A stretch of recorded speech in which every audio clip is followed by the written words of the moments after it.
ଆରେ ଆରେ ଦେଖ ଦେଖ ମୋ ଗୋଲାପ ଗଛ କେତେ ବଡ଼ ହୋଇଗଲାଣି। କିଛି ଦିନ ତଳେ ମୁଁ ଗୋଟେ ଛୋଟ ଚାରା ଲଗାଇଥିଲି, ଦେଖି ଦେଖି କେତେ ବଡ଼ ହେଇଗଲା। ତୁମେ ଆମ ବଗିଚାରେ ଅନେକ ଯତ୍ନ ନିଅ, ସେଥିପାଇଁ ତ ଆମର ସବୁ ଫୁଲ ଭାରି ସୁନ୍ଦର ଆଉ ସତେଜ ଦେଖାଯାଏ। ଏଇ ଫୁଲ ବିକ୍ରି କରି ମୁଁ ଘର ଚଳାଏ, କେମିତି ମୋ ବଗିଚାର ଯତ୍ନ ନ ନେବି କହ। ଆଜି ମୁଁ ଲଗାଇଥିବା ଗୋଲାପ ଗଛ ନେଇ ବଜାରକୁ ଯିବି ଆଉ ତାକୁ ବିକ୍ରି କରିଦେବି।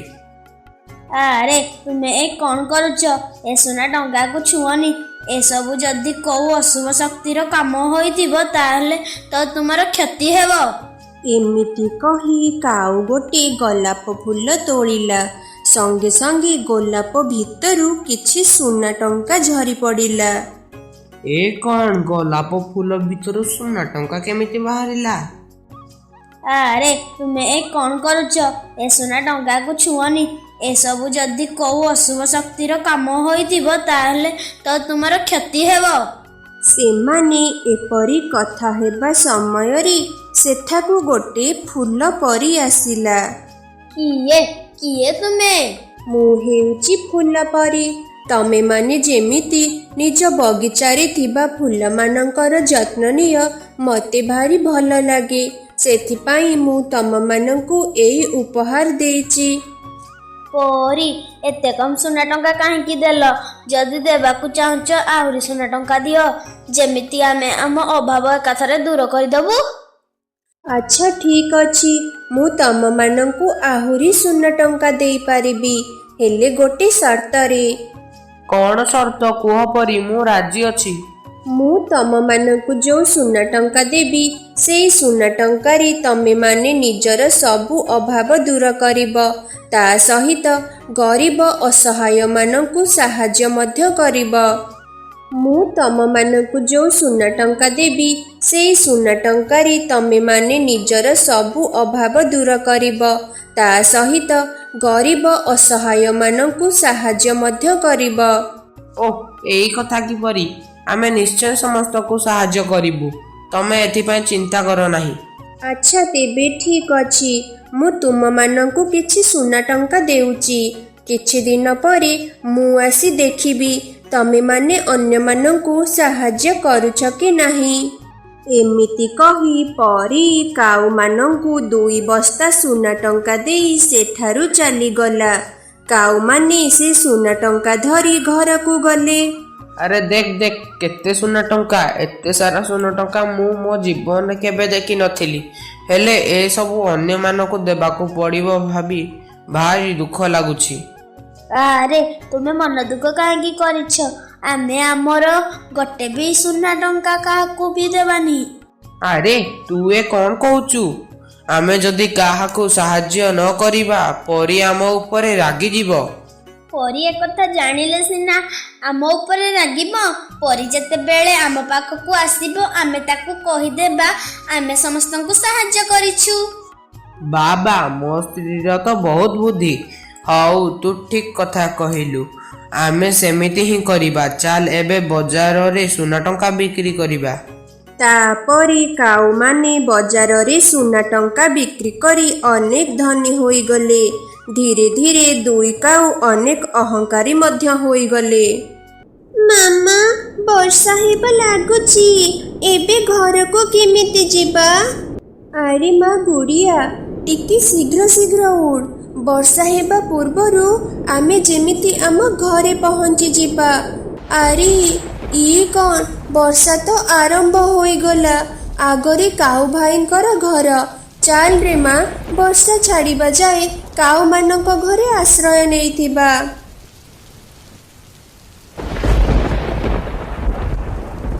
ଏ ଚଢ଼େଇ ସେଇଠି ରହ। ମୋ ବିନା ଅନୁମତିରେ ମୋ ଘରକୁ ପଶିବାକୁ ତ ସାହସ କେମିତି ହେଲା? କାଉ ଭଉଣୀ, ମୋତେ କ୍ଷମା କରିଦିଅ। ବାହାରେ ବହୁତ ଜୋରେ ବର୍ଷା ପଡ଼ୁଛି।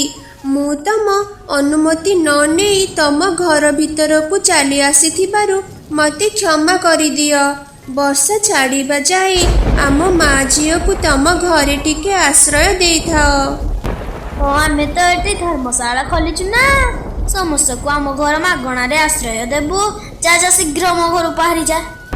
ଦୟାକର କାଉ ଭଉଣୀ, ଆମକୁ କେବଳ ବର୍ଷା ଛାଡ଼ିବା ଯାଏଁ ଆଶ୍ରୟ ଦେଇଥାଅ। ଆମ ଘର ଅନେକ ଦୂର। ଏତେ ସମୟ ବର୍ଷାରେ ଭିଜିଲେ ମୋ ଛୁଆଟିର ଦେହ ଖରାପ ହୋଇଯିବ। ମୁଁ ତତେ ଥରେ କହିଲି ନା ତୁ ଆମ ଘରେ ରହିପାରିବୁନି।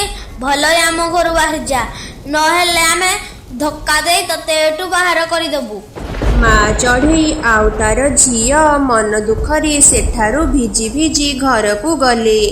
ଏମିତି କାଉମାନେ କାହାକୁ ବି ସାହାଯ୍ୟ କରୁନଥିଲେ, ଓଲଟା ସମସ୍ତଙ୍କ ସହ ଖରାପ ବ୍ୟବହାର କରୁଥିଲେ। ଏମିତି ଗୋଟିଏ ଦିନର କଥା। ଅନେକ ଦିନ ପରେ ମୁଁ ଏ ଜଙ୍ଗଲକୁ ଆସିଲି। ଆଜି ମୋର ବହୁତ କାମ ଅଛି, ହେଲେ ତା ପୂର୍ବରୁ ମୁଁ ଆଗ ଯାଏ କାଉମାନେ ଅନ୍ୟମାନଙ୍କୁ ସାହାଯ୍ୟ କରୁଛନ୍ତି କି ନାହିଁ ଦେଖିକି ଆସେ।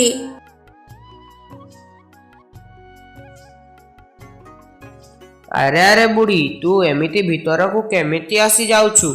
ଏତେ ଦୁର୍ଗନ୍ଧ ଆସୁଛି ତୋ ଦେହରୁ। ଯା ଯା, ଦୂରକୁ ଯା। ଆରେ ପୁଅ, ଚାଲି ଚାଲି ଭାରି ଶୋଷ ଲାଗିଲାଣି। ମତେ ଗୋଟେ ଗ୍ଲାସ ପାଣି ଦେଇପାରିବୁ? ନା ନା, ଆମେ ତତେ ପାଣି ଦେଇପାରିବୁନି। ତୁ ଆମ ଗ୍ଲାସରେ ପାଣି ପିଇଲେ ଆମ ଗ୍ଲାସ ଅପରିଷ୍କାର ହେଇଯିବ। ଯା ଯା, ଏବେ ଆମ ଘରୁ ବାହାରି ଯା। ମୁଁ କେତେବେଳୁ ଦେଖୁଛି ତମେ ଦି ଜଣ ବହୁତ ଅହଙ୍କାରୀ। ତମେ କଣ ପାଇଁ ଏତେ ଅହଙ୍କାର କରୁଛ? ଅହଙ୍କାର ସବୁ ବିନାଶର ମୂଳ କାରଣ। ତମେ ମାନେ ଅହଙ୍କାର କରନି, ନହେଲେ ତମେ ମାନଙ୍କର କେବେ ବି ମଙ୍ଗଳ ହେବନି। ଏ ବୁଢ଼ୀ, ତୁ ବେଶୀ କଥା କହନି। ଆରେ ଦେଖୁଛ କଣ, ଏ ବୁଢ଼ୀକୁ ଶୀଘ୍ର ଘରୁ ବାହାର କର। କାଉମାନେ ବୁଢ଼ୀ ଚଢ଼େଇକୁ ତାଙ୍କ ଘରୁ ବାହାର କରିଦେଲେ। ସେତେବେଳେ ପିଙ୍କି ଚଢ଼େଇ ପାଣି ଧରି ବୁଢ଼ୀ ଚଢ଼େଇ ପାଖକୁ ଆସିଲା। ବୁଢ଼ୀ ମା, ଏଇ ନିଅ ପାଣି। ମୁଁ ପାଣି ଧରି ଘରକୁ ଫେରୁଥିଲି, ସେତେବେଳେ ତମର ଆଉ କାଉମାନଙ୍କର କଥା ଶୁଣିଲି। କାଉମାନେ କିଛି ଦିନ ତଳେ ଅଚାନକ ଧନୀ ହୋଇଗଲେ, ସେଥିପାଇଁ ଅହଙ୍କାରୀ ବି ପାଲଟି ଗଲେ। ସେମାନେ କାହାକୁ ବି ସାହାଯ୍ୟ କରୁନାହାନ୍ତି।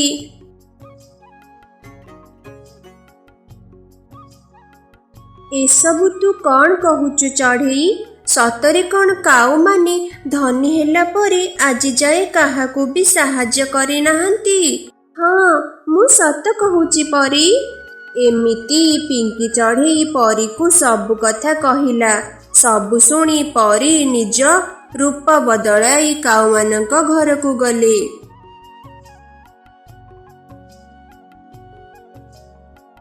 ଏ ଚଢ଼େଇ ଛୁଆ, ତୁ ପୁଣି କୁଆଡ଼ୁ ଚାଲି ଆସିଲୁ? ଆରେ ସୁନ୍ଦରୀ, ତୁ କଣ କବାଟକୁ ଠିକ୍ କରି ଲଗେଇନୁ? ଯେତେବେଳେ ଯିଏ ଦେଖ ଆମ ଘର ଭିତରକୁ ପଶି ଆସୁଛି। ଏ ଛୁଆ, ତୁ କଣ ପାଇଁ ଆମ ଘରକୁ ଆସିଛୁ କହ? ଅଙ୍କଲ, ଆଣ୍ଟି, ଏଇ ଗୋଟେ ଗୋଲାପ ଫୁଲ ମୋଠୁ କିଣି ନିଅ ନା। କେବଳ 10 ଟଙ୍କା ଦିଅ। ମୁଁ ସେ 10 ଟଙ୍କାରେ ଚକୋଲେଟ୍ କିଣି ଖାଇବି।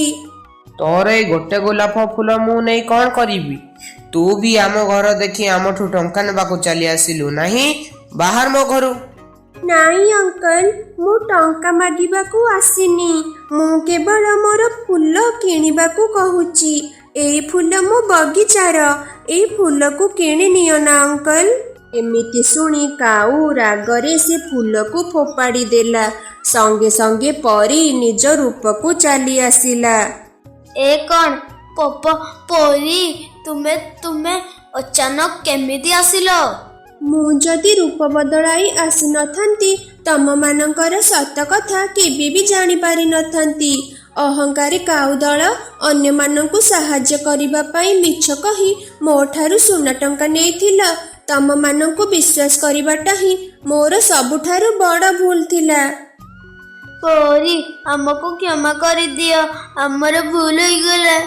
ନା, ତମେମାନେ ଅହଙ୍କାର କରିଛ ମାନେ ଏବେ ଶାସ୍ତି ନିହାତି ପାଇବ। ଏମିତି ରାଗି ପରୀ କାଉମାନଙ୍କୁ 2ଟି କଦଳୀ ଗଛ କରିଦେଲା। ପରୀ, ଦୟାକର, ଆମକୁ କ୍ଷମା କରିଦିଅ। ଆମେ ସତ କହୁଛୁ, ଆମେ ଆଉ କାହା ସହିତ ଖରାପ ବ୍ୟବହାର କରିବୁନି, କଥା ଦେଉଛୁ। ମୁଁ ତମମାନଙ୍କୁ ତମ ପୂର୍ବ ରୂପ ଫେରାଇ ପାରିବିନି। ଯଦି ତମେ କ୍ଷମା ମାଗୁଛ ତେବେ ଠିକ୍ ଅଛି, ଏଥିରୁ ମୁକ୍ତ ହେବାର ମୁଁ ଏକ ରାସ୍ତା କହିପାରିବି। ତୁମେମାନେ ଏଇ ରୂପରେ ଅହଙ୍କାର ଛାଡ଼ି ଯଦି 100ଟି ପଶୁ କିମ୍ବା ପକ୍ଷୀଙ୍କୁ ସାହାଯ୍ୟ କରିବ ତେବେ ଯାଇ ନିଜ ରୂପ ଫେରି ପାଇବ। ଏବେଠୁ ଅହଙ୍କାର ନ କରି ଭଲ ବ୍ୟବହାର କରିବା ଶିଖ। ସୁନ୍ଦରୀ କାଉ ଘରେ ବସି ବସି ଟିଭି ଦେଖୁଥାଏ। ଠିକ୍ ସେତିକି ବେଳେ ତା ସ୍ୱାମୀ କାଳୁ କାଉ ଘରକୁ ଆସେ। କାଳି, କାଇଁ ମୋ ବର୍ଗର ଆଣିଲ? କାଇଁ ମୋ ବର୍ଗର କାଇଁ? ସୁନ୍ଦରୀ ଶୁଣ, ଆଜି ମୋ ପାଖରେ ଏତେ ପଇସା ନଥିଲା, ଆଉ ଗୋଟେ ଦିନ ନେଇ ଆସିବି ଆଉ। କଣ କହିଲ କାଳୁ? ତମ ପାଖରେ ପଇସା ନାହିଁ? ପଇସା ଫଇସା କଥା ମୁଁ ଜାଣିନି। ସକାଳୁ ଆଜି ମୁଁ କିଛି ଖାଇନି, ବର୍ଗର ଖାଇବି ବୋଲି। ତମେ ଦେଖିଲା ବେଳକୁ ବର୍ଗର ନ ଆଣି ସେମିତି ଚାଲି ଆସିଛ। ସୁନ୍ଦରୀ ଦେଖ ସୁନ୍ଦରୀ, ମୁଁ ପୁରା ବିରକ୍ତ ହୋଇଗଲିଣି ତୋର ଏମିତି ଡେଲି ଡେଲିର କଥାବାର୍ତ୍ତା ଶୁଣି ଶୁଣି। ମୁଁ କଣ ଗୋଟେ ମିନିଷ୍ଟର ହୋଇଛି ସବୁବେଳେ ତୋତେ ଖାଲି ପିଜ୍ଜା ବର୍ଗର ଆଣିଦେବି? କଣ କହିଲ? କଣ କହିଲ? ବିରକ୍ତ ହୋଇଗଲଣି? ଯଦି ତମେ ବିରକ୍ତ ହୋଇଗଲଣି ତାହେଲେ ଏଠି ରହିକି ଆଉ କଣ ଲାଭ? ମୁଁ ଯାଉଛି, ମୋ ବାପ ଘରକୁ ଚାଲିଯିବି। ସେଠି ମୋ ଭାଇ ସବୁବେଳେ ମତେ ପିଜ୍ଜା ଆଉ ବର୍ଗର ଆଣିଦବ। ଏମିତି କହି ସୁନ୍ଦରୀ କାଉ ସାଙ୍ଗେ ସାଙ୍ଗେ ତା ଜିନିଷପତ୍ର ପ୍ୟାକିଂ କରିବା ଆରମ୍ଭ କରିଦେଲା। ର ସୁନ୍ଦରୀ, ଆରେ ମୋ କଥାର ମାନେ ସେଇଆ ନଥିଲା। କାଳୁ ଏତେ ଡାକିଲା ପରେ ବି ସୁନ୍ଦରୀ କାଉକୁ କିଛି ବି ଫରକ ପଡ଼ିଲାନି। ସେ ତା ବାପ ଘରକୁ ଚାଲିଗଲା। କଥା କଣ, ଆଜି ମୋ ଝିଅର ମୁଡ୍ କାହିଁ କିଛି ଠିକ୍ ଲାଗୁନି। କଣ କାଳୁଙ୍କ ସହିତ ତୋର ଝଗଡ଼ା ହୋଇଛି କି? ହଁ ମା, ହଁ, ମୁଁ କିଛି ମାଗିନଥିଲି। ମୁଁ ଗୋଟେ ବର୍ଗର ହିଁ ତ ମାଗିଥିଲି। ଆଉ ସେତିକି କଥାରେ ସେ ମୋ ସହିତ ଝଗଡ଼ା କରିବା ଆରମ୍ଭ କରିଦେଲେ। ସେ କାଳୁକୁ ତୋ ଭାଇ ଦେଖିବ। ମୁଁ ଯାଏ ମୋ ଝିଅ ପାଇଁ ଗୋଟେ ବର୍ଗର ନେଇକି ଆସେ। ତାପରେ ସୁନ୍ଦରୀ କାଉର ମା ସୁନ୍ଦରୀ କାଉ ପାଇଁ ବର୍ଗର ଆଣିବାକୁ ମାର୍କେଟକୁ ଯାଏ। ଠିକ୍ ସେତିକି ବେଳେ କାଳୁ କାଉ ତାର ସାଙ୍ଗମାନଙ୍କ ସହ ଯେମିତିକି ଶୁଆ, ପାରା ଆଉ ଟିକି ଚଢ଼େଇ ପାଖକୁ ଆସିଲା। ସାଙ୍ଗମାନେ, ମୋ ସ୍ତ୍ରୀ ଆଜି ପୁଣି ରାଗିକି ତା ବାପ ଘରକୁ ଚାଲି ଯାଇଛି। ତମେମାନେ ମୋ ସାଙ୍ଗରେ ଚାଲ ତାକୁ ଆଣିବା ପାଇଁ। କାଳୁ ଭାଇ, ସବୁବେଳେ ତ ତମର ଏଇ କାମ। ଆଜି ଯଦି ତାକୁ ନେଇ ଆସିଲ ସେ ପୁଣି କାଲି ଚାଲିଯିବ। ଆରେ କିଛି ନାହିଁ ମୋ ସାଙ୍ଗମାନେ, ଗୋଟେ ଛୋଟ କଥାରେ ରାଗିକି ଚାଲି ଯାଇଛି। ଗୋଟେ ବର୍ଗର ମାଗୁଥିଲା, ଆଉ ମୁଁ ଆଣି ଦେଇପାରିଲି ନାହିଁ। ସେଥିପାଇଁ ଏଇ ଛୋଟ କଥାରେ ସେ ଝଗଡ଼ା କରିବା ଆରମ୍ଭ କରିଦେଲା, ଆଉ ନିଜେ ରାଗିକି ତା ବାପ ଘରକୁ ଚାଲିଗଲା। ଶୁଣ କାଳୁ, ସୁନ୍ଦରୀ କାଉର ଭାଇ ବହୁତ ଖରାପ। ପୂର୍ବଥର ବି ସେ ଆମକୁ ବହୁତ କଥା ଶୁଣେଇଥିଲା। ସାଙ୍ଗମାନେ, ସେଥିପାଇଁ ତ ମୁଁ ଏକୁଟିଆ ଯାଉନି। ପ୍ଲିଜ୍ ତମେମାନେ ମୋ ସାଙ୍ଗରେ ଚାଲ। ତାପରେ କାଳୁ କାଉ ସହିତ ପିଙ୍କି ଚଢ଼େଇ ଆଉ ପାରା ମଧ୍ୟ ଗଲେ। ସେମାନେ ଯାଇ ପହଞ୍ଚିକି ଦେଖନ୍ତି ତ ସୁନ୍ଦରୀ କାଉ ବହୁତ ମଜାରେ ବସି ବର୍ଗର ଖାଉଛି। ଦେଖରେ ବୁଢ଼ା, ଦେଖ, ମୋ ମା ମୋ ପାଇଁ ବର୍ଗର ଆଣିଦେଲା। ଏଇ ବର୍ଗର ପାଇଁ ତୁ ମୋ ଉପରେ ବିରକ୍ତ ହୋଇଥିଲୁ ପା? ସୁନ୍ଦରୀ ଭଉଣୀ, ଏମିତି ଛୋଟ ଛୋଟ କଥାରେ ନିଜ ସ୍ୱାମୀକୁ ବିରକ୍ତ କରିବା କଥା ନୁହଁ। ଚାଲ ଏବେ ତୁମେ ଆମ ସହିତ ଚାଲ, ଆମେ ତମକୁ ନେବାକୁ ଆସିଛୁ। ଓହୋ, ଏଇ କାଳୁ ପାଇଁ ଚଢ଼େଇ ତୋର ଯଦି ଏତେ ଦରଜ ଉଛୁଳୁଛି ତାହେଲେ ତୁ ଯାଇ ତାକୁ ବାହା ହୋଇ ପଡୁନୁ। ଯା, ଚାଲିଯା ଏ ବୁଢ଼ା ସହିତ। छी ସୁନ୍ଦରୀ ଭଉଣୀ, छी, ଏମିତି ସବୁ କିଏ କଥାବାର୍ତ୍ତା କରନ୍ତି? ଭୁଲ କରିଥିଲି। ମୁଁ ତୁମର ଭଲ ଚାହୁଁଥିଲି, ହେଲେ ଓଲଟା ତମେ ମୋତେ ଶୁଣାଉଛ। ସୁନ୍ଦରୀ, ମୁହଁ ସମ୍ଭାଳି କଥାବାର୍ତ୍ତା କର। ନିଜର ତ ଇଜ୍ଜତ ମହତ କିଛି ନାହିଁ, ପର ଇଜ୍ଜତ ଟିକେ ଜଗ। ଯଦି କାହାକୁ ଇଜ୍ଜତ ଦେଇପାରୁନୁ ତାହେଲେ କାହା ଇଜ୍ଜତ ନେବା ପାଇଁ କାହିଁ ଚେଷ୍ଟା କରୁଛୁ? ମାରିଦେବି ଜୀବନରୁ ଏମିତି ଯିଏ କଥାବାର୍ତ୍ତା କରିବ। ତୁ କଣ କହିଲୁ? ଆଲୋ ପାରା, ତୁ କଣ କହିଲୁ? ଇଜ୍ଜତ ଆସିବାକୁ ଦେ ମୋ ଭାଇମାନଙ୍କୁ। କାହାର ଇଜ୍ଜତ କେତେ ସମାନ ଠିକ୍ ଜଣାଇ ଦେବେ। ପାରା ଭାଇ, ଚାଲ, ମୋତେ ତ ଆଗରୁ ଏସବୁ ହବ ବୋଲି ଜଣାଥିଲା। ବହୁତ ହୋଇଗଲା। ଏଭଳିଆ ଅଲାଜୁକି ସ୍ତ୍ରୀକୁ ବାପ ଘରେ ଛାଡ଼ିଦେବା ହିଁ ଠିକ୍। ଏବେ ସବୁ ତୋ ହାତରେ। ଏମିତି କହି ପିଙ୍କି ଚଢ଼େଇ ଆଉ ପାରା ସେଠାରୁ ଚାଲିଗଲେ। ରେ ରୁହ ରୁହ ମୋ କଥା ଟିକେ ଶୁଣ। ହେଲେ ପିଙ୍କି ଚଢ଼େଇ ଆଉ ପାରା କାଳୁର କଥା ନ ଶୁଣି ସେଠାରୁ ଚାଲିଗଲେ। ସୁନ୍ଦରୀ କାଉର ମା ବି ଆସିଗଲା। ଯଦି ମୋ ଝିଅକୁ ଗୋଟେ ବର୍ଗର କିଣିକି ଦେଇପାରୁନ ତାହେଲେ କାହିଁକି ବାହାହେଉଥିଲ ମୋ ଝିଅକୁ? ଶାଶୁମା, ମୁଁ ତ ସବୁବେଳେ ତୁମ ଝିଅକୁ ବର୍ଗର ଆଣି ଦେଉଛି। କେବେ କେବେ ପଇସା ନଥିଲେ ଆଣିଦିଏ ନାହିଁ। ଆଉ କାଲି ମୋ ପାଖରେ ପଇସା ନଥିଲା। ମା ତମେ ୟାକୁ କହିଦିଅ ସେ ଏଠୁ ଚାଲି ଯାଆନ୍ତୁ। ଏମାନଙ୍କ ସାଙ୍ଗକୁ ଦେଖୁନ କେମିତି ମୋ ବେଜିତି କରି ଚାଲିଗଲେ।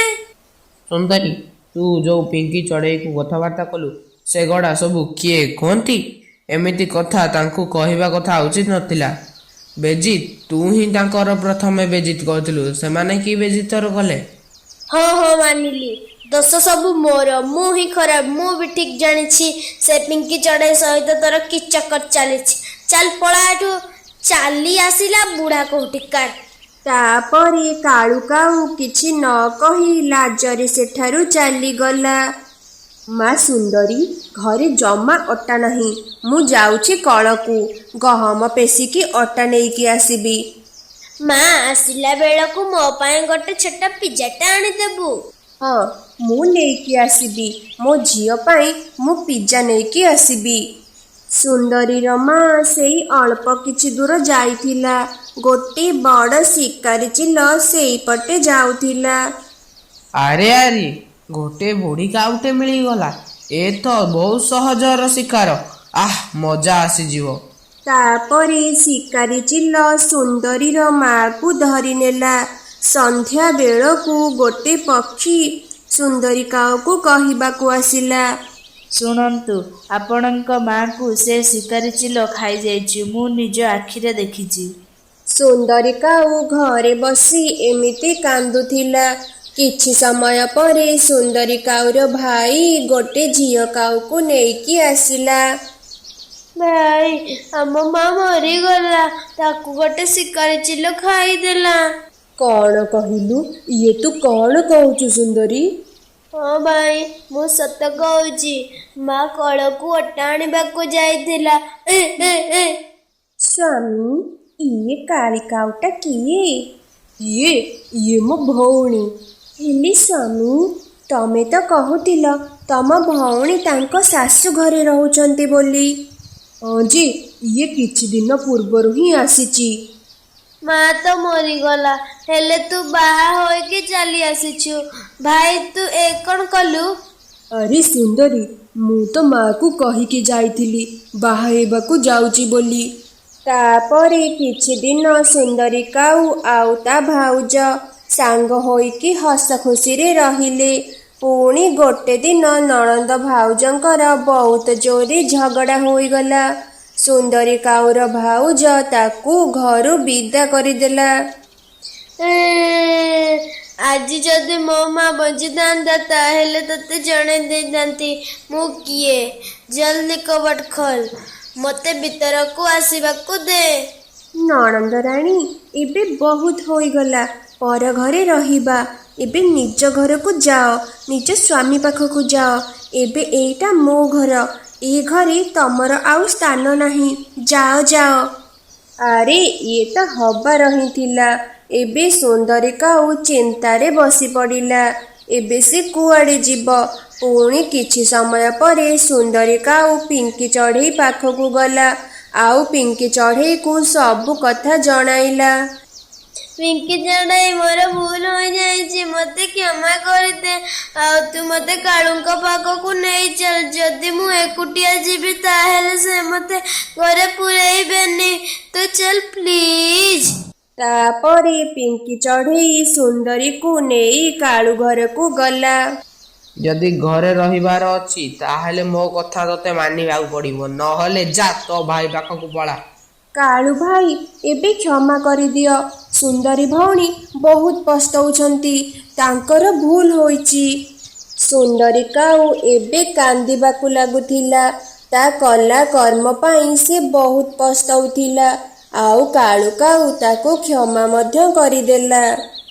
ଚମ୍ପାବନ ଜଙ୍ଗଲରେ ଗୋଟିଏ ଗରିବ ଚଢ଼େଇର ପରିବାର ରହୁଥିଲେ। ପିଙ୍କି ଚଢ଼େଇର ସ୍ୱାମୀ କାଳୁ ସେଠ ପାଖରେ କାମ କରେ। ଯାହା ରୋଜଗାର କରେ ସେଥିରେ ଚଢ଼େଇର ପରିବାର କଷ୍ଟେ ମଷ୍ଟେ ଚଳୁଥାଏ। ଶୀତ ଦିନ ଚାଲୁଥାଏ। ବାହାରେ ଥଣ୍ଡା ପବନ ବହିବା ସହିତ ବରଫ ବର୍ଷା ହେଉଥାଏ। ମାମା ମତେ ଭାରି ଭୋକ ଲାଗିଲାଣି, କିଛି ଖାଇବାକୁ ଦିଅ। ଆରେ ମା ଗୁଡ଼ିଆ, ଆଜି ଘରେ ଏଇ ଗୋଟେ ରୁଟି ଅଛି, ତୁ ୟାକୁ ଖାଇ ଶୋଇପଡ଼। ଏ ମାମା ମତେ ସେଉ ଖାଇବାକୁ ଇଚ୍ଛା ହଉଛି, ମୁଁ ଏଇ ଶୁଖିଲା ରୁଟି ଖାଇବିନି। ମାରେ ତୁ ଜମା ଜିଦ୍ଦି କରେନା। ତୋ ବାପା ଦିନ ରାତି ପରିଶ୍ରମ କରି ଆମ ପେଟ ପୋଷୁଛନ୍ତି। ଆମେ ତ ଗରିବ ଲୋକ, ତୁ ଅଧିକ ଡିମାଣ୍ଡ କଲେ ବାପା କେଉଁଠାରୁ ଆଣିବେ? ଗୁଡ଼ିଆ ଏମିତି ମନ ଦୁଃଖ କରି ଆଉ ସେ ରୁଟି ଖାଏନି।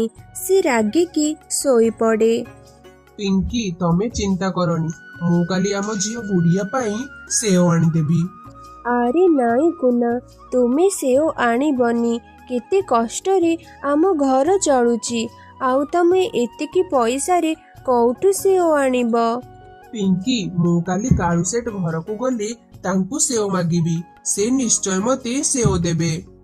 ସେଦିନ ସେମାନେ ଶୋଇପଡ଼ନ୍ତି। ତା ପରଦିନ କୁନା କାମକୁ ବାହାରେ। ଶୁଣ, ଏଥିରେ ମୁଁ ପଖାଳ ଦେଇଛି, କାମ ସାରି ମନେ ପକେଇକି ଖାଇଦବ। ଗୁଡ଼ିଆ, ମୋ ଝିଅ, ତୁ ମନ ଦୁଃଖ କରେନା, ମୁଁ ଆସିଲା ବେଳେ ତୋ ପାଇଁ ଫଳ ନେଇକି ଆସିବି। ହଉ ଠିକ ଅଛି ବାପା, ମୁଁ ବି ସୁନା ଝିଅ ଭଳି ଖାଇବା ଖାଇଦେବି। କୁନା ଏମିତି କହି କାଳୁ ସେଠର ବଗିଚାକୁ କାମ କରିବାକୁ ଯାଏ। ସେଠି କ୍ଷେତରେ କାମ କରେ। କାମ କରିସାରି ପିଙ୍କି ଦେଇଥିବା ପଖାଳକୁ ଖାଇଦିଏ, ଆଉ ପୁଣି ଥରେ କାମ କରେ। ଏମିତି କାମ କରିସାରିଲା ପରେ ସେ କାଳୁ ସେଠ ପାଖକୁ ଯାଏ। କାଳୁ ସେଠ, ମୁଁ ଆଜିର କାମ ସାରି ଦେଇଛି, ହେଲେ କାଳୁ ସେଠ, ମୋର ଗୋଟେ ସେଓ ଦରକାର ଥିଲା। ମୋ ଝିଅ ସେଓ ଖାଇବ ବୋଲି ଆଶା କରିଛି, ଦୟାକରି ମତେ ଗୋଟେ ସେଓ ଦେଇଥାନ୍ତୁ। ମୋର ଦରମାରୁ ସେଓର ପଇସାକୁ କାଟିଦେବେ। କଣ କହିଲୁ? ତୋ ଝିଅ ସେଉ ଖାଇବ? ତୁ ଗୋଟେ ଛିଣ୍ଡାମିଣ୍ଡା ଘରର ଚଢ଼େଇ, ଆଉ ସେଉ ଖାଇବାକୁ ଆଶା କରୁଛୁ? ତୋର ତ ଶୁଖିଲା ରୁଟି ସାଙ୍ଗେ ପିଆଜ ଲଗାଇ ଖାଇବାକୁ ଅକାତ ନାହିଁ, ଆଉ ଏଠି ଆସି ସେଉ ମାଗୁଛୁ? ସେଉ ଅଙ୍ଗୁର ତ ଆମ ଭଳି ଧନୀ ଚଢ଼େଇ ମାନଙ୍କର ଛୁଆମାନେ ଖାଇବେ, ବୁଝିଲୁ? ଯା ଏଠୁ, ଗରିବ ହଳିଆ କୋଉଠିକା। କୁନା ଚଢ଼େଇ ସେଠାରୁ କାନ୍ଦି କାନ୍ଦି ତାର ଘରକୁ ଚାଲି ଆସେ। ଆରେ ତୁମର କଣ ହେଲା? ତୁମେ କାନ୍ଦୁଛ କାହିଁକି? ମୁଁ କାଳୁ ସେଠକୁ ସେଓ ମାଗିବାରୁ ସେ ମତେ ହଳିଆ କହିଲେ, ଆଉ କହିଲେ ତୋ ଛୁଆର ଓକାତ ନାହିଁ ସେଓ ଖାଇବାର। ମୁଁ ସେଠାକୁ ଆଉ କାମ କରିବାକୁ ଯିବିନି, ମୁଁ ଆଉ କିଛି କାମ ଖୋଜି ନେବି। ତମେ କାନ୍ଦନି, ଆମେ ଗରିବ ବୋଲି ଧନୀ ଚଢ଼େଇ ମାନେ ଆମକୁ ଏମିତି ହିଁ କହିବେ। ଏମିତି କଥା ଶୁଣିବା ଅପେକ୍ଷା ଆମେ ନିଜେ କିଛି ଛୋଟ ବେପାର ଆରମ୍ଭ କରିବା। ହଁ ପିଙ୍କି, ତୁମେ ଠିକ କଥା କହିଛ, ହେଲେ ଆମେ କଣ ବା ବେପାର ଆରମ୍ଭ କରିବା? ମା, ତମେ ଥରେ ସିଙ୍ଗଡ଼ା ବନାଇଥିଲ, ସେ ସିଙ୍ଗଡ଼ା ଭାରି ସୁଆଦିଆ ଥିଲା। ତମେ ମାମା ସିଙ୍ଗଡ଼ା ଦୋକାନ ଖୋଲ। ହଁ, ତାହା ଠିକ ହେବ। ମୋ ପାଖରେ ରୂପାର କଙ୍କଣ ହଳେ ଅଛି। ଆମେ ସେଥିରେ ଆମର ଛୋଟ ଛୋଟ ସିଙ୍ଗଡ଼ା ଦୋକାନ ଆରମ୍ଭ କରିବା। ତା ପରଦିନ କୁନା ପିଙ୍କିର ରୂପାର କଙ୍କଣ ନେଇ ବିକ୍ରି କରି ଦୋକାନ ପାଇଁ ଯାହା ସାମାନ ଦରକାର ସବୁ କିଣି ଆଣିଲା, ଆଉ ପିଙ୍କି ସିଙ୍ଗଡ଼ା ତିଆରି କଲା, ତାକୁ ନେଇ ବଜାରରେ ବିକ୍ରି କରେ। ସିଙ୍ଗଡ଼ା ନିଅ ସିଙ୍ଗଡ଼ା, ଗରମ ଗରମ ସିଙ୍ଗଡ଼ା, ଟେଷ୍ଟି ଟେଷ୍ଟି ସିଙ୍ଗଡ଼ା। ଏମିତି ସିଙ୍ଗଡ଼ାର ନାଁ ଶୁଣି ପକ୍ଷୀମାନେ ସେଠାକୁ ଚାଲି ଆସନ୍ତି। ଆରେ ପିଙ୍କି ଭଉଣୀ, ମତେ ଗୋଟେ ସିଙ୍ଗଡ଼ା ପ୍ଲେଟ୍ ଦେଲ। ହଁ ହଁ ମିଠୁ ଭାଇ, ଏଇ ନିଅ ତୁମର ଗୋଟେ ପ୍ଲେଟ୍ ସିଙ୍ଗଡ଼ା। ଆରେ ବାଃ ଭଉଣୀ, ତୁମର ତ ସିଙ୍ଗଡ଼ା ଭାରି ସୁଆଦିଆ ହୋଇଛି, ମଜା ଆସିଗଲା ଖାଇକି। ଏମିତି ସବୁ ପକ୍ଷୀମାନେ ସିଙ୍ଗଡ଼ା ଖାଆନ୍ତି, ଆଉ ପଇସା ଦେଇକି ସେଠାରୁ ଚାଲିଯାଆନ୍ତି। ଏମିତି ହିଁ ପ୍ରଥମ ଦିନରେ ପିଙ୍କିର ଭଲ ଇନକମ୍ ହୁଏ। ପିଙ୍କି, ଆଜି ତ ଆମର ଭଲ ଇନକମ୍ ହୋଇଛି, ଗଲାବେଳେ ଝିଅ ପାଇଁ ସେଓ ନେଇକି ଯିବା। ହଁ, ଗଲାବେଳେ ଝିଅ ପାଇଁ ସେଓ ନେଇକି ଯିବା, ସେ ଭାରି ଖୁସି ହୋଇଯିବ। ସେହିପରି ଭାବରେ ସେମାନେ 2 ଜଣ ସନ୍ଧ୍ୟାବେଳେ ଗୁଡ଼ିଆ ପାଇଁ ସେଓ ନେଇକି ଯାଆନ୍ତି ଆଉ ଗୁଡ଼ିଆ ଭାରି ଖୁସି ହୋଇ ମନ ଖୁସିରେ ସେଓ ଖାଏ। କାଳୁ ଶୁଣିଲଣି, ଆମ ଘରେ ଯୋଉ ଚଢେଇ କାମ କରୁଥିଲା ସେ ଏବେ ତାର ସିଙ୍ଗଡା ଦୋକାନ ଖୋଲିଲାଣି। ଆଉ ଶୁଣିଛ ତାର ଦୋକାନରେ ଭଲ ଭିଡ ହଉଛି। କ'ଣ ସେ ହଳିଆ କୁନା ଚଢ଼େଇ ସିଙ୍ଗଡ଼ା ଦୋକାନ ଖୋଲିଲାଣି ଆଉ ଭଲ ଇନକମ୍ ବି କରୁଛି? ନା ନା, ଏଟା ମୁଁ ହେବାକୁ ଦେବିନି। ମୁଁ ଏ ଜଙ୍ଗଲର ଧନୀ ଚଢ଼େଇ ଥିଲି, ରହିଛି ଆଉ ରହିବି। ଠିକ କଥା କହିଲ ତୁମେ କାଳୁ। ଆଜି ରାତିରେ ହିଁ ଆମେ ମାନେ ସେ ଗାଡିକୁ ଭାଙ୍ଗିଦେବା। ସେଦିନ ରାତିରେ କାଳୁ ଆଉ ସୁନ୍ଦରୀ ଗୋଟେ ବଡ଼ ବାଡ଼ି ନେଇ ସେଠାକୁ ଗଲେ ଆଉ ସେ ଗାଡ଼ିଟିକୁ ଭାଙ୍ଗିଦେଲେ। ସେଠାରୁ ଚାଲି ଆସିଲେ। ସକାଳ ହେଲା। ପିଙ୍କି ବାହାରକୁ ଆସି ଦେଖେ ତ ତାର ଠେଲା ଗାଡ଼ିଟି ଭାଙ୍ଗି ଯାଇଛି। ହେ ଭଗବାନ, ଏ କ'ଣ ହେଲା? ଆମ ଠେଲା ଗାଡ଼ିକୁ କିଏ ଭାଙ୍ଗିଲା? ଆମର ତ ଏ ହିଁ ଗୋଟେ ସାହା ଭରସା ଥିଲା, ଆଉ ଇଏ ବି ଆଜି ଭାଙ୍ଗିଗଲା। ପିଙ୍କି, ଆମେ ଏବେ କ'ଣ କରିବା? ଆମେ କାଲି ହିଁ ତ ଆରମ୍ଭ କରିଥିଲେ, ଆଉ ଆଜି ହିଁ ଆମ ଗାଡ଼ି ଭାଙ୍ଗିଗଲା। ଏମିତି ସେମାନେ ମନ ଦୁଃଖ କରି କାନ୍ଦୁଥିଲେ। ହଠାତ୍ ଗୋଟେ ଗଛ କଥା କହିବାକୁ ଲାଗିଲା। ଚଢ଼େଇ, ତୁମର ଠେଲା ଗାଡ଼ି ସେ ଦୁଷ୍ଟ କାଉ 2 ଜଣ ଭାଙ୍ଗିଛନ୍ତି। ମୁଁ ସେମାନଙ୍କୁ କାଲି ରାତିରେ ତୁମ ଗାଡ଼ି ଭାଙ୍ଗିବାର ଦେଖିଛି। ହେଲେ ତୁମେ ଦୁହେଁ ମନ ଦୁଃଖ କରନା। ମୁଁ ଗୋଟିଏ ଯାଦୁଇ ଗଛ। ମୁଁ ତୁମ ଭଳି ଗରିବ ଭଲ ଚଢ଼େଇ ମାନଙ୍କୁ ସାହାଯ୍ୟ କରେ। ମୁଁ ଏଇ ଗାଡ଼ିକୁ ପୁଣି ଥରେ ଠିକ୍ କରିଦେଉଛି। ଏମିତି କହି ସେ ଯାଦୁଇ ଗଛ ସେ ଠେଲା ଗାଡ଼ିଟିକୁ ସଜାଡ଼ି ଦିଏ। ପିଙ୍କି କୁନା ଏହା ଦେଖି ବହୁତ ଖୁସି ହୋଇଯାଆନ୍ତି। ଧନ୍ୟବାଦ ଗଛ ଭାଇ, ତୁମକୁ ବହୁତ ବହୁତ ଧନ୍ୟବାଦ। ପିଙ୍କି ଓ କୁନା ପୁଣି ଥରେ ସେମାନଙ୍କର ସିଙ୍ଗଡ଼ା ଦୋକାନ ଖୋଲିଲେ। ଏପଟରେ କାଳୁ ଓ ସୁନ୍ଦରୀଙ୍କର ଏପରି ବ୍ୟବହାର ପାଇଁ ତାଙ୍କର ସେଠି କେହି କାମ କରନ୍ତି ନାହିଁ। ଆଉ କାଉ ତ ଥାଏ ପକ୍କା ଅଳସୁଆ, ସେ ମଧ୍ୟ କିଛି କାମ କରେ ନାହିଁ। ଧୀରେ ଧୀରେ ସେମାନେ ବହୁତ ଗରିବ ହୋଇଯାଆନ୍ତି। ସେମାନଙ୍କ ପାଖରେ ଖାଇବାକୁ ବି କିଛି ନଥାଏ। କାଳୁ, ତୁମେ କିଛି କାମ କଲ ନାହିଁ, ସେଥିପାଇଁ ଧୀରେ ଧୀରେ ଆମେ ଗରିବ ହୋଇଗଲେ। ଆଉ ଆଜି ଆମ ଘରେ ଖାଇବାକୁ କିଛି ନାହିଁ। ମୋ ପୁଅ ଯୋଗୁ ଏବେ କ'ଣ ଖାଇବ? ମାମା ମାମା, ମୋତେ ସେଓ ଦିଅ, ମୁଁ ସେଓ ଖାଇବି। ନାହିଁ ପୁଅ ଯୋଗୁ, ଆମେ ଗରିବ, ଆମେ କେଉଁଠୁ ସେଓ ଆଣିବା? ଯିଏ ଅନ୍ୟର ସବୁବେଳେ ଖରାପ ଚିନ୍ତା କରେ, ଭଗବାନ ସେମାନଙ୍କୁ ଠିକ୍ ସେଇଭଳି ଅବସ୍ଥାରେ ପକାଇଥାନ୍ତି। କାଳୁର ଗର୍ବ ଓ ଅହଙ୍କାର ସବୁଦିନ ପାଇଁ ଭାଙ୍ଗିଗଲା। ଆଉ ଏପଟେ ପିଙ୍କି ଚଢ଼େଇ ଆଉ ତାର ପରିବାର ଖୁବ୍ ଖୁସିରେ ରହନ୍ତି।